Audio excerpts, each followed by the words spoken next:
So here's a little trick in case your flash is a little loosey-goosey like this. So first thing you want to do is go to the 99-cent store, pick up one of these sunglasses, screwdriver things.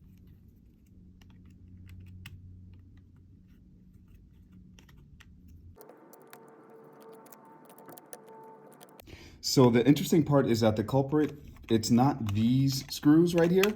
It's actually the one that's under here. So these screws right here get a little loose, and that's where you get that loosey-goosey neck. So we're gonna go in, see how loose that was, tighten that up.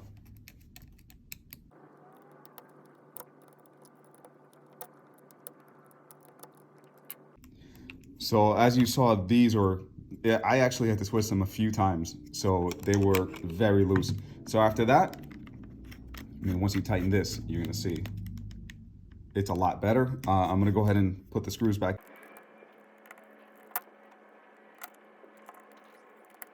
And now you can see it's shaking because of some other things down here, but now you can see this thing, it's not twisting around like it was before.